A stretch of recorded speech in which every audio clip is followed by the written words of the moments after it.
Welcome to Earthspective, where we uncover the human side of geography.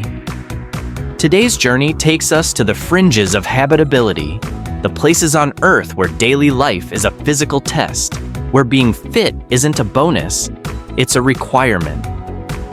From oxygen-starved mountain towns to regions scorched by the sun, from frozen frontiers to volcanic islands, these 10 places demand real stamina from the people who call them home.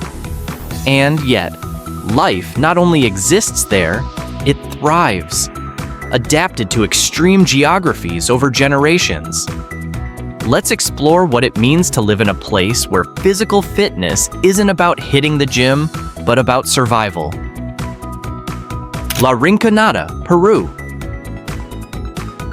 At over 5,100 meters above sea level, more than 16,700 feet, La Rinconada is the highest permanent human settlement on Earth.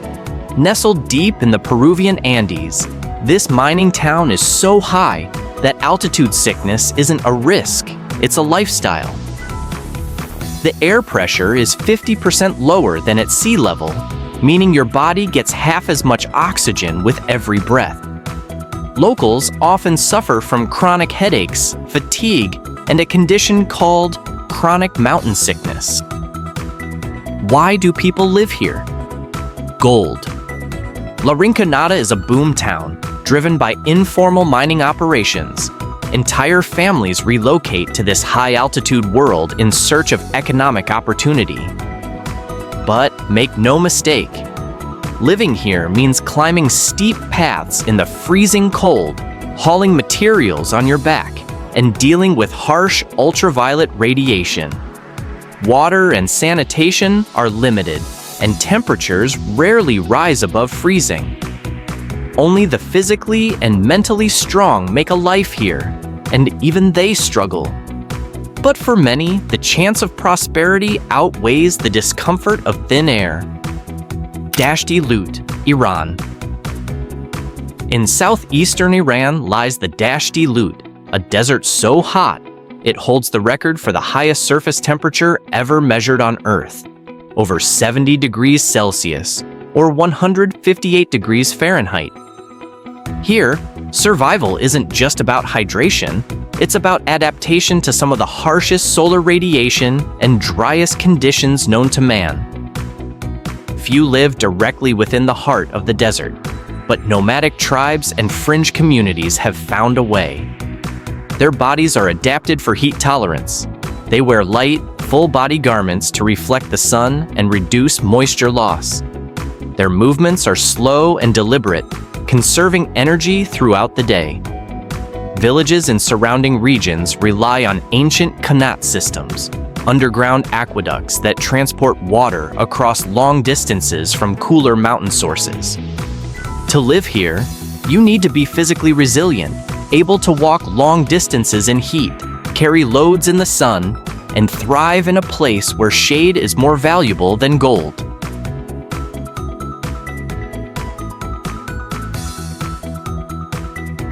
Oymyakon, Russia. Known as the coldest inhabited place on Earth, Oymyakon is located in the Siberian region of Russia. In winter, temperatures often drop below -50 degrees Celsius, or -58 degrees Fahrenheit. The cold is so extreme that cars must be left running or kept in heated garages to avoid freezing solid.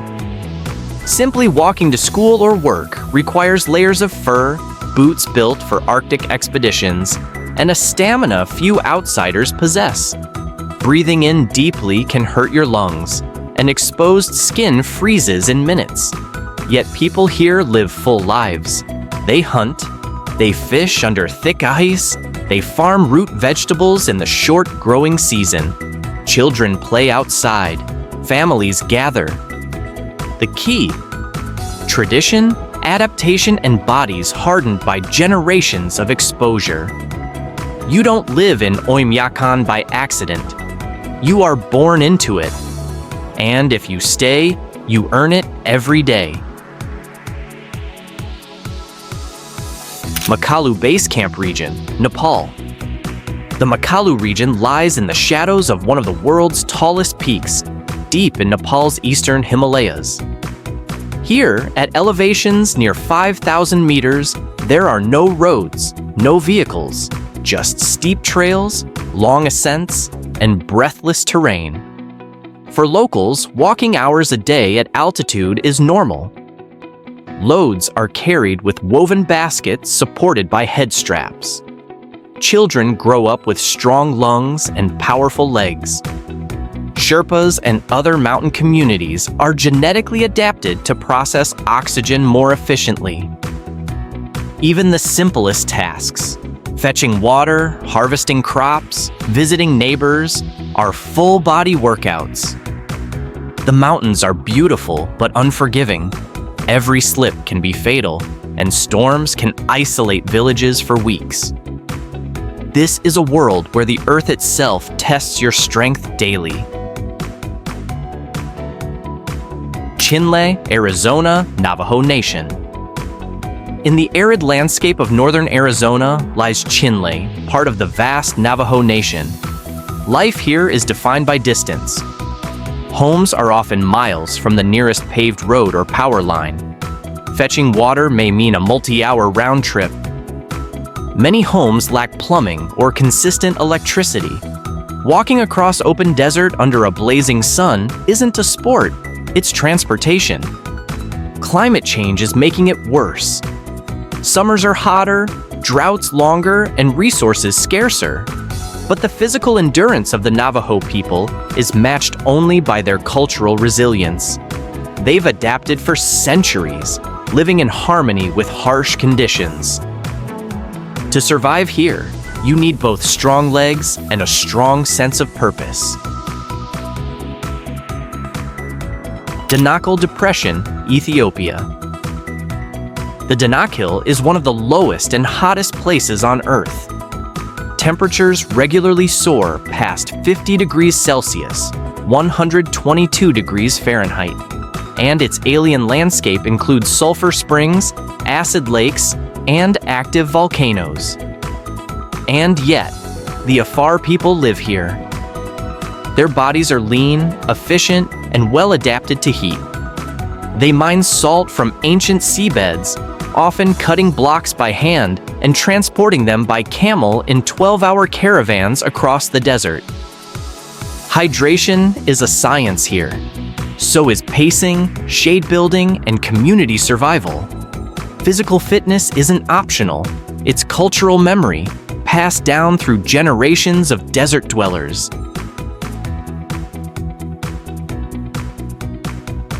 Piton de la Fournaise, Réunion Island, France. On this volcanic island in the Indian Ocean, communities live in the shadow of Piton de la Fournaise, one of the world's most active volcanoes. Villages are perched on steep slopes, where roads snake along cliffs and footpaths cut through dense tropical forest. Life here is a constant climb. Volcanic eruptions occasionally isolate entire regions. During those times, supplies must be carried by foot or helicopter. Homes are designed for evacuation. Families practice drills. To live here means constant readiness, both physical and mental. You're never far from your next hike, whether for leisure or necessity. Ittoqqortoormiit, Greenland. This town is located on Greenland's remote eastern coast. Isolated by sea ice for much of the year, it's one of the hardest places to reach on the planet. No roads connect it to other towns. This means supplies come by boat or plane during brief seasonal windows. Most local transportation is by dog sled or snowmobile. Over here, hunting is a way of life. People track polar bears, seals, and narwhals across vast frozen landscapes. Ice fishing, snow trekking, and cold weather endurance are just part of everyday routine. Children grow up helping with sled teams because survival depends on physical effort and tight community bonds. Zanskar Valley, India.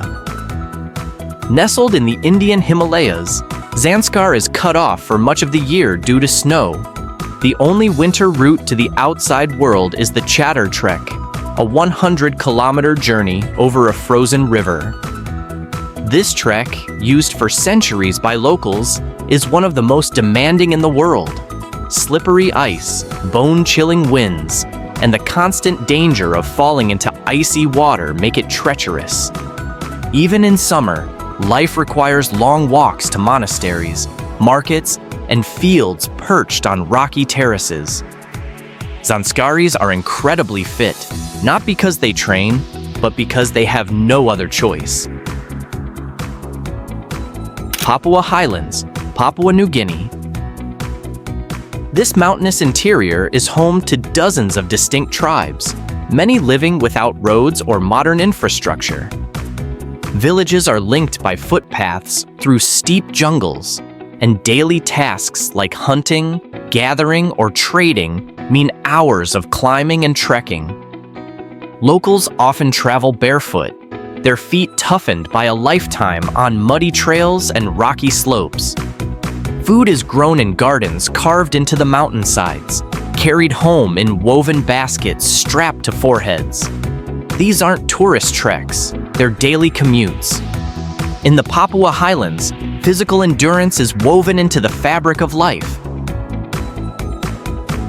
In an age when so many of us spend our days in climate-controlled comfort, it's easy to forget how much geography can still shape the human body. But in these 10 places, it's impossible to forget. Life here isn't just about resilience, it's about physical resilience. Every step, every breath, every task is harder. And yet, people thrive, because humans are adaptable. We build lives in deserts, on mountaintops, in frozen tundras and volcanic islands. We don't just survive. Instead, we create families, traditions, and communities in these places. Maybe it's not fitness in the gym sense, but fitness in the truest sense. Adaptation, endurance, and strength shaped by landscape. Thanks for watching Earthspective. If you found this episode inspiring, or if it made you want to lace up your hiking boots, give us a like and subscribe for more stories from the edge of habitability.